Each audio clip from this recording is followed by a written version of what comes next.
Oh, hello there, everyone. This is my third video about the body loving movement that I'm so passionate about. Just sharing with you guys a little bit of my own journey to somehow inspire you to set yourself free. I'm gonna tell you, there are a lot of women out there doing it, and if we can do it, you can do it too. So on my previous video, I was just letting everybody know what would be like the first step, and that would be stop dieting. You stop counting your calories. Like I said it before, I was a professional dieter. I had to be always on a diet with different coaches, what it fits my macros, carbs, proteins, fats that you should be eating.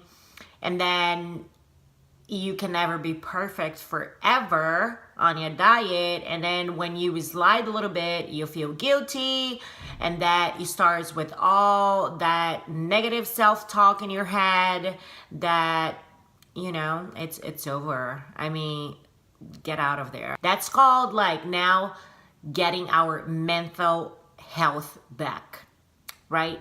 So but how do we do it?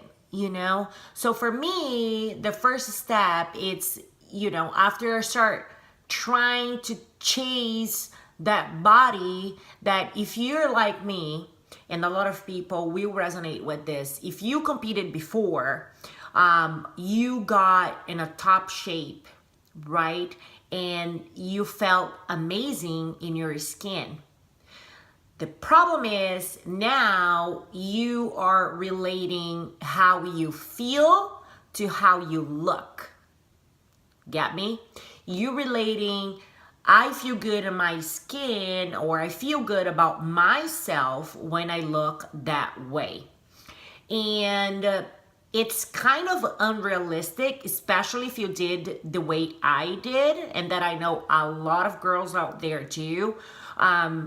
Which is not, and again, remember, I love the bodybuilding sport.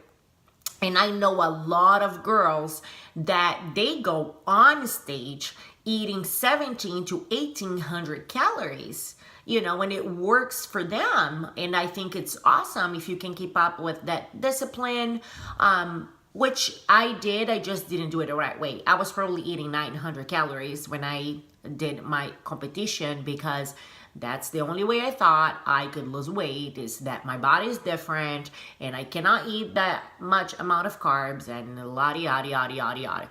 All these stories, that's gonna be another video. The stories that we tell ourselves and we believe, but that's for another time. But anyway, so if you got to that point, you're so used to restricting and feeling guilty about certain foods, and you just get trapped on that cycle, trying to get back to that body that once made you feel good. The issue is that's what your mind is telling you, but it's not right.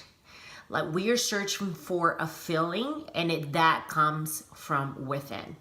But how do we break that, and how do we get back to feeling the way we want to feel? So the first step is to stop counting your calories, right? Terrifying. How I did, I still remembered when I said, okay, I'm obviously not focusing on the right thing.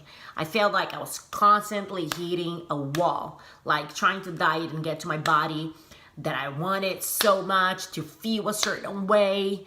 And it was just not working. Just not working. Because you get to the point you're not even getting results anymore, right? You're putting so much effort and you're just not getting that much results, and you get frustrated and you feel you're not good enough, and you feel you're failing. You feel just like a loser. So for me, it started with making a decision to change your focus, to now truly try to be healthy and listen to your body.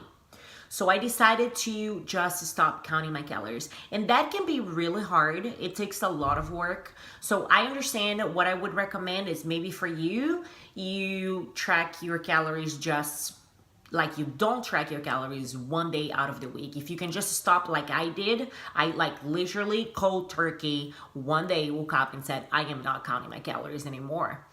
And that was such a sense of freedom, because what I started to do was I started implementing certain foods in my diet, in my daily eating habits that I wasn't having before. And I'm not talking about Cheetos and pizza. I'm talking about even certain healthy foods that were not allowed, or, you know, and I just got that sense of freedom, and that felt so empowering and amazing and scary at the same time.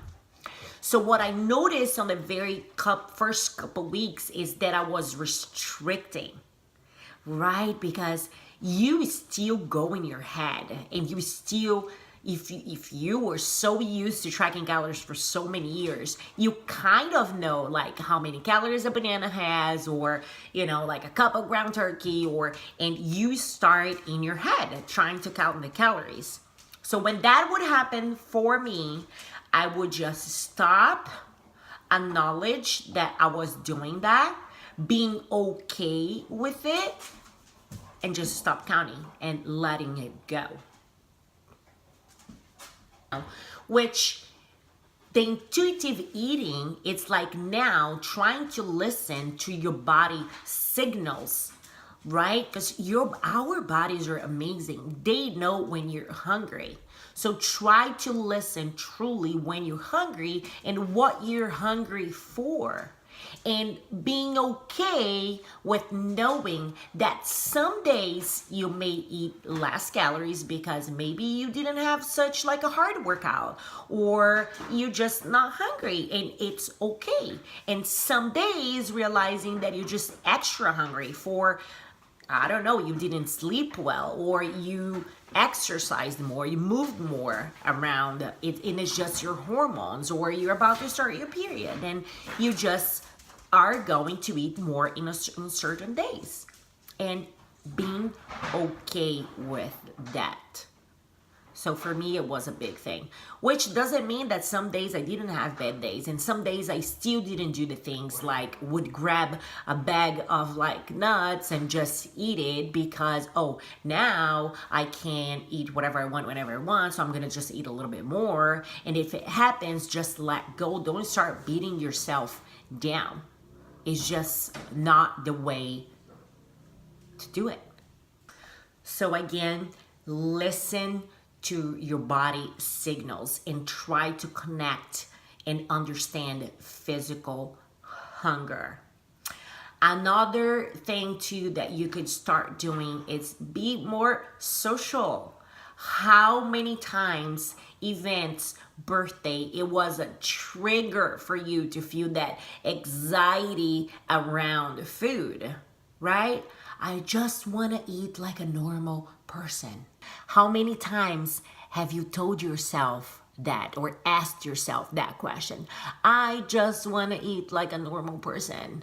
Well, so let's start acting. There is no such thing as eating like a normal person.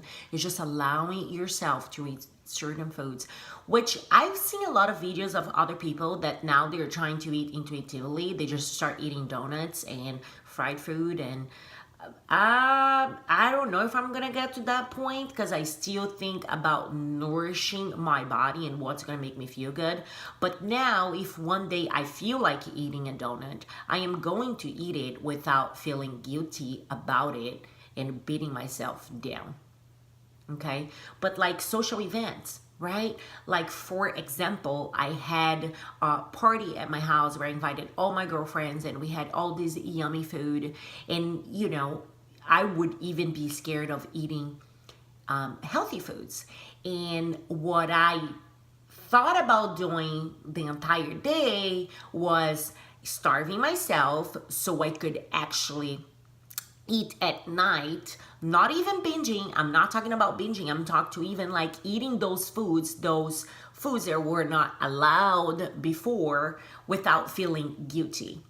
And that's gonna happen to you, and you gotta understand, because we don't change those brain patterns like very quickly, but just being aware of that is the first step. Instead of listening to that voice in my head, I decided, I acknowledged that voice. I knew it was there, but I told myself, you don't have to listen to that voice. The voice is there. Okay, I hear you. I don't have to act on it. And am I hungry right now? It's lunchtime. Am I hungry right now? Yes, I am hungry. So there is no need to starve. Just eat. And at night, if you're hungry, you eat. If you're not hungry, you don't have to eat to show people that you eat. That was something for me too. I felt like if I was out, I had the obligation to eat, or people were going to label me as, oh, she doesn't eat out, or oh, this and that, and all the things that you start thinking that people are going to think about you. So I guess these are going to be my tips for now, right? Stop counting the calories. Try to listen to your mind. Really listen to true hunger and those signals that your body sends you when you're like hungry, right? And you start like becoming more social and in facing those fears. It's one day at a time. I hope this helps you on your journey to self-love. Remember, also something that I do, that I tell myself is, you know, you can just go to the mirror and tell yourself, I love my body, I love my body, I love my body, and you're gonna start loving your body. It doesn't really work with me like that, but I can accept my body the way it is. I can be like, I may not love my body completely right now, but I accept it the way it is. And another thing too that I tell myself all the time is act as if. Like if you truly loved your body, if you were that person that you wish to be, how would you act right now? So that's a good one. And hey, we're gonna stumble. And it's okay. It's okay, because it's a process. As long as you know you are trying your best, that you are taking the steps necessary to set yourself free and enjoy life to the fullest. Let's go. Let's work on becoming the best version of ourselves by being vulnerable and helping each other out. Comment below, send me a message, find me on Instagram. I would love to have your support and to have you with me on this journey. I will upload more videos soon about, you know, whatever you guys want to hear about and about my journey. And stay connected. I will see you soon.